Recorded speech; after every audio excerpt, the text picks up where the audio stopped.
రాగి పిండిని మేమైతే ఈ విధంగా కలపాలి. మొత్తానికి అంబాలి అయితే తయారైపోయింది. కొద్దిగా వాటర్.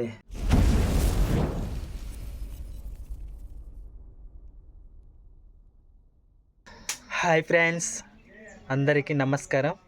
ఈరోజు మన గిరిజన స్టైల్లో మేమైతే పులుపు అంబాలి అంటే రాగి అంబాలి పులుపుగా ఏ విధంగా ప్రిపేర్ చేస్తామో, పులుపుగా ముందు రోజు నానబెట్టేసి తర్వాత మేమైతే రాగి అంబాలిని ఏ విధంగా తయారు చేస్తామో మీకైతే ఈ వీడియోలో చూపిస్తాను. వీడియో చాలా బాగుంటుంది, స్కిప్ చేయకుండా చూడండి. ఇప్పుడైతే ప్రాసెస్ మొత్తం మీకైతే చూపిస్తాను. చిన్న వీడియోస్ ఇది ఫ్రెండ్స్. ఇవి అయితే రాగి అంబలి కోసము ఎస్ఆర్ అయితే పెడుతుంది. ఇప్పుడు రాగి అంబలి కోసము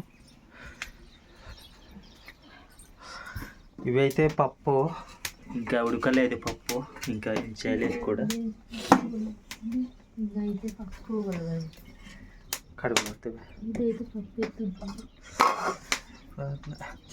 ఇప్పుడైతే ఎస్ఆర్ పెట్టింది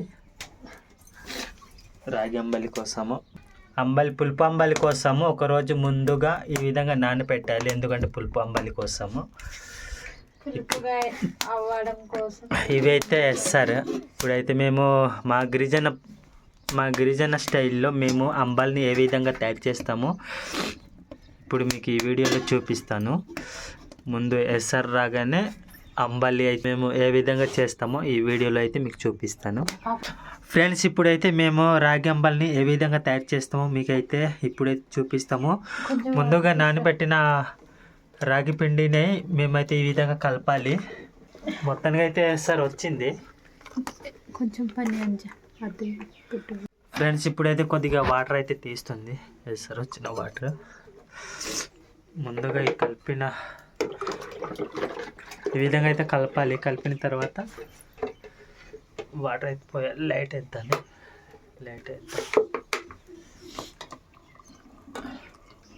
చూడు, ఎక్కువైపోద్దేమో. చాలరా, ఎక్కువైపోద్ది.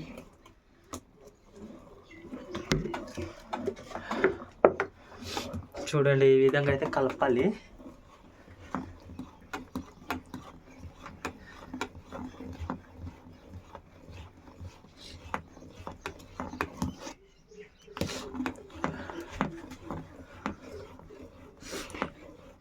మొత్తానికైతే రాగి అంబలి అయిపోయింది.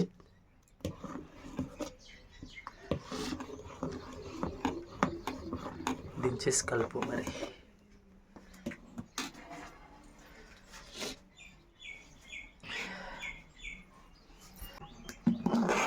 మొత్తానికి అంబలి అయితే తయారైపోయింది. కొద్దిగా వాటర్ చిక్కగా వచ్చింది. దాహం పోవద్దు, కొద్దిగా వాటర్ పోయి కదా. ఓకే ఫ్రెండ్స్, ఇవాళ వీడియో ఇంతే. మీకు ఎంతమంది అంబలి తాగడం ఇష్టమో మాకు కామెంట్ రూపంగా కామెంట్ చేయండి. మళ్ళీ నెక్స్ట్ వీడియోలో కలుద్దాం. ఓకే, ఉంటాను.